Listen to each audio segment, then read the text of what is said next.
So tonight we're going to be working on this race motor for the single cab. It's a 6-liter that I picked up out of a junkyard. This motor's already been through a fire, so I figure it's probably heat treated. The bores don't look too bad. You can't really see. There's a little bit of rust in these bores, so I'm going to pull the pistons out and give it a hone. But it's really, the bores are really pretty clean, so there's not even a ridge on them.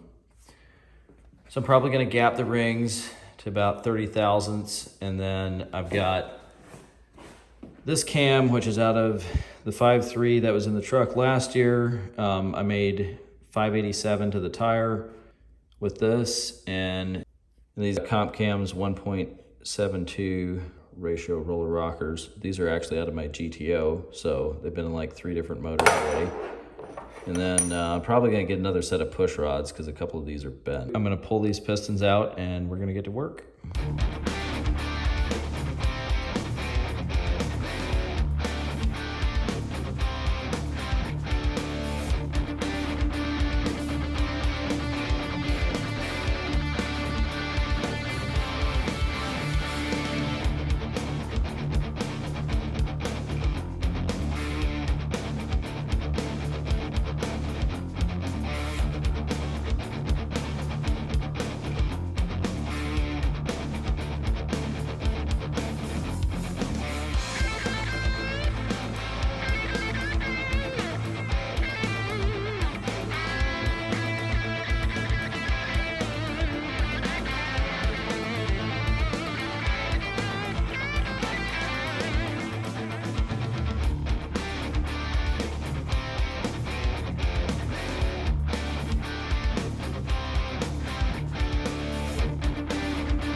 All right, well, all the bores are honed. They're looking pretty good. I'm gonna clean them up tomorrow. And the pistons are all soaking there in a big bucket of lacquer thinners. All right, guys, so I'm finally getting back to this build. What I wound up doing is just taking a microfiber and some soap and water and just scrubbing all these bores out super well. Honing an engine will impregnate quite a bit of grit into the sides of the bore, so you wanna make sure they're super clean. But we've got that done. I got some new rings for the pistons because I wound up breaking a couple of the rings. So we're gonna go ahead and get this thing all put together. One thing I wanted to show you guys real quick, these rockers have been through about 3 different engines, and the first engine that they were in was my LS2 in my Pontiac GTO. And I put a pretty big cam in with factory valve covers, and they'll actually hit the top of the rivets on the baffle. So I had to take those out. I think they'll be fine with this cam, but we'll see. But all the wear surfaces look pretty good, so I'm just gonna go ahead and throw them in and use them. Now this is a pretty low buck build, but I am using these ARP rod bolts. So we're gonna be using these on these connecting rods. This is actually a Gen 4 rotating assembly in a Gen 3 block. So they should hold up fairly well. All right, so I'm using Lucas Oil stabilizer as pre-lube on the stock bearings. I've marked this as piston number 1. I marked all these pistons when I took them out, so I'm gonna be putting it in here.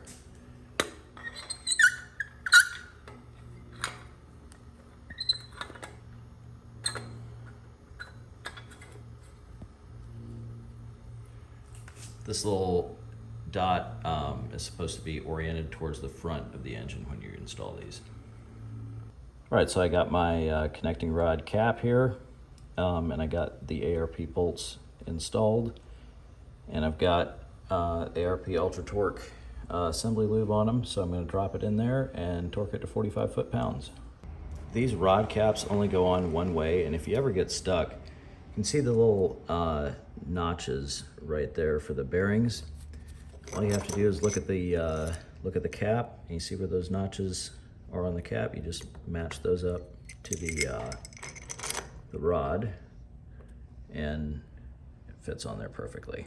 One other thing I just wanted to mention, the gaps on the rings right here are supposed to be 180 degrees out, so you can see I've got that about right there. Most people use a piston ring compressor to install their pistons, but I'm just gonna slam them in and send it.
All right, so now that we've got our cam in, I'm gonna be installing this cam plate. There's your part number right there. I'll try to find a link for it and put it in the description. But basically, this plate just bolts on the front right here. I believe you torque these screws to 18 foot-pounds. And if you get this type of screw, the recessed Torx, you can use them on all years of LS. Now, I always get a new one of these whenever I do a cam swap, and the reason is it's got a little gasket that goes right here around these two holes, which is where your oil is going to be flowing through.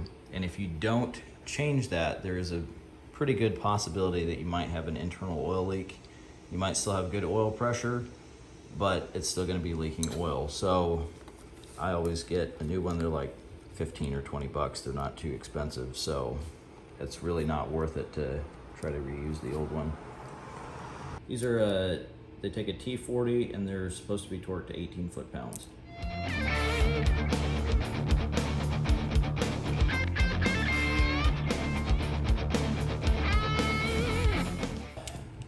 I've got my dowel pin of my camshaft at the 3 o'clock position, and I've got a fresh timing chain.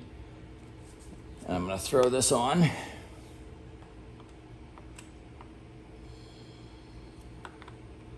Guys, these LSs are super easy to set initial timing on. All you have to do on the small timing gear, you wanna have this little dot right there pointed straight up, and you want it to match up with this notch on the cam gear. While the number 1 piston right here, which would be the front right if you're facing the motor, you want to make sure the number 1 piston is all the way up at top dead center, and that's it. Initial timing set. Now that we got our timing where we want it to be, I'm going to install these bolts. It's 3 camshaft retaining bolts. I always put a tiny little dab of red Loctite on them and torque them to 26 foot-pounds.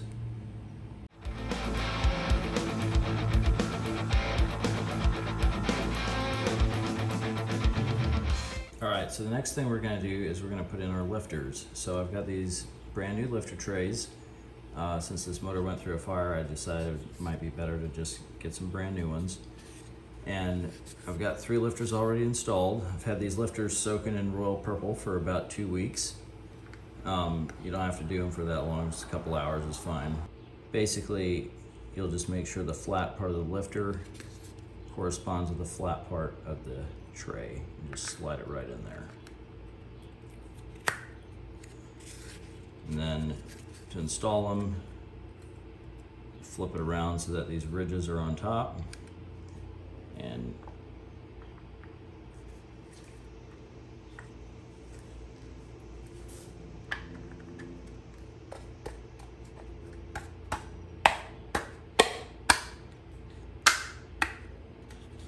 you're going to take your little lifter retaining bolt, throw it in there, and the torque spec on it is 106 inch-pounds, but I'm just going to snug it down until it feels about right. You don't want to get these too tight because they are pretty easy to snap off.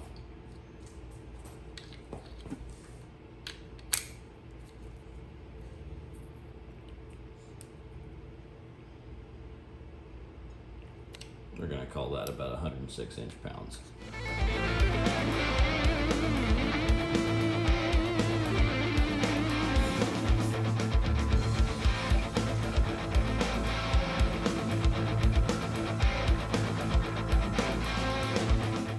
All right, so it's time to put our heads on. Now, one thing I am pretty picky about is the head gasket mating surface on the block and the heads. If you don't have that clean, it's just an extra point of failure, so I try to get this as clean as possible. I usually go over it multiple times with a razor blade and just make sure that everything's as smooth and clean as it can get, and then hit it a couple times with brake clean. Then I usually blow out all these holes with brake clean and just check them with an old head bolt and make sure that the bolt threads all the way down. So we've got our heads up here. These are 317s. They're the same heads that were on the motor. I checked them with a straight edge just to make sure they were nice and flat, and they are. So I'm gonna hit these with brake clean and they'll be ready to go on. All right, so the head gaskets I'm using, and the head gaskets that I always use on my turbo builds, are just a GM factory LS9 head gasket. I use this Permatex copper spray gasket high temp sealant. Just spray both sides of the gasket and make sure it's got a nice thick coat of it. Let it dry for a bit and throw the head on. All right, so these are the head bolts I'm using. It's a small block Chevy LSX hex head bolt kit. This is the part number. I'll try to put a link in the description, but basically they're just ARP head bolts. They're not studs. They come with a instruction sheet here. It's pretty straightforward. Basically, you just make sure to wipe off all the oil off of the washers, and then you use ARP Ultra Torque, which actually comes in the kit. I just have a giant can of it because I use it all the time. And you want to make sure to keep the bottom face of the washer, as you can just see there, you want to keep that dry, and you want to keep the chamfered face directly under the head. You want to lubricate that with that ARP Ultra Torque and then put some on the threads. So it's pretty straightforward. It's not difficult at all, and it gives you your sequence right there. You can also go on the website and look that up. But yeah, there's the pattern. Super easy. It's nothing too difficult. You just want to make sure that the faces where the washers sit is nice and dry. But that's pretty much it.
All right, so now that we've got our heads on, we're gonna go ahead and throw our push rods in.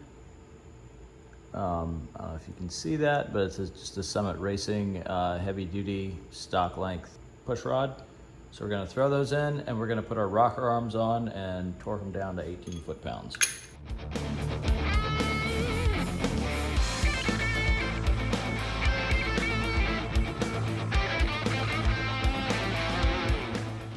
All right, so I went ahead and picked up this milling oil pump. I believe it's stock pressure, high volume.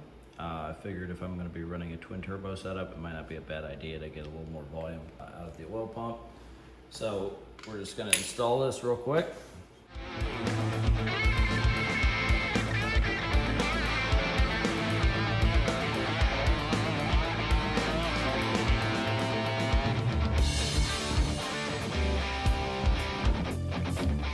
All right, so the next thing we're gonna do is install the windage tray. We're gonna install our oil pickup tube next, so I'm gonna put it in at the end, just kind of push it in there. It kind of snaps in.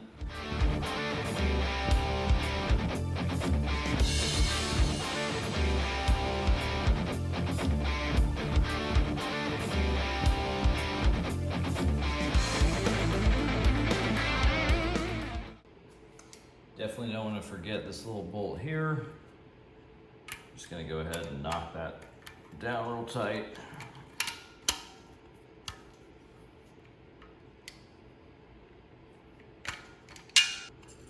All right, so I got this super cool timing cover from ICT Billet. It's got 2 ports for an oil drain for a twin turbo setup, so this is what I'm gonna be using. I've already got the gasket on, got a bolt stuck through here holding it on, so I'm gonna show you guys how to throw this on real quick. All right, so obviously if you're putting one of these on, your alignment is pretty critical. Now I've got this handy little tool that I got from Amazon. It just bolts onto the top of the block right there, and you can knock that down and get this alignment correct. However, you still gotta have this centered on the crank. So what you can do is you can either install the crank pulley, or there's another spacer that goes in here, but you'll have to wait to put the seal in. So I opted to put the seal in first and then put the pulley on and get it squared away. So what you're gonna do is you're gonna knock these 4 bolts down just enough to where the timing cover is snug, but not tight.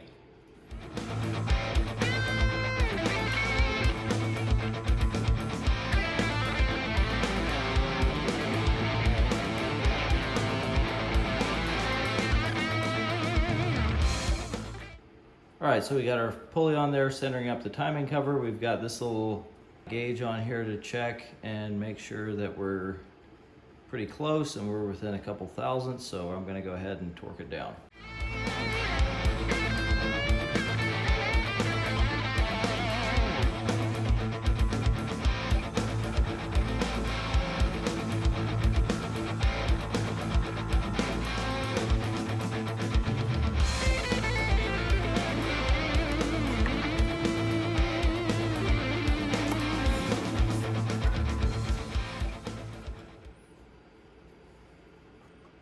Pull your guide ring off there. That feels like we're pretty flush, but I'm going to adjust it up just a shade.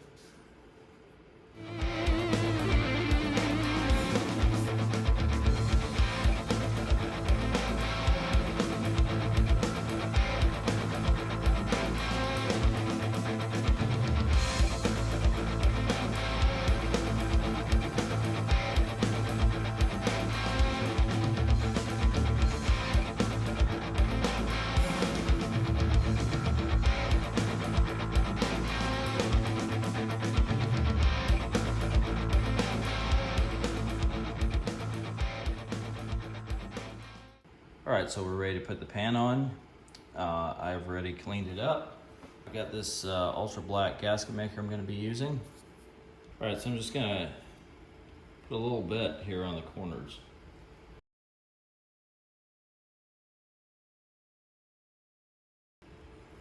All right, now I'm gonna set my oil pan gasket on there. So we're gonna drop the pan on there.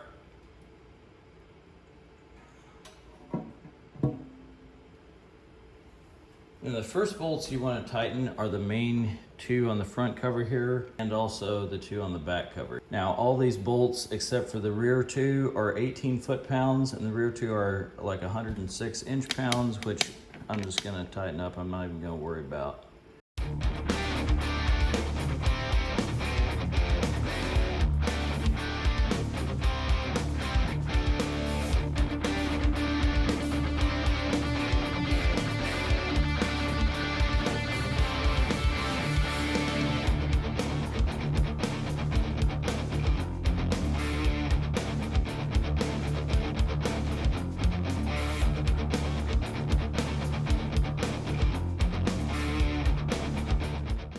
All right, so that's it. The motor's done. The only thing I need to do on it is throw the valve cover gaskets in, put the valve covers on, and throw in a couple sensors, but I'm not gonna worry about that right now. I'm just gonna wait until the next video when I'm installing it into this truck, show you guys that. So yeah, that's it for this video. Thanks for watching, guys. Be careful.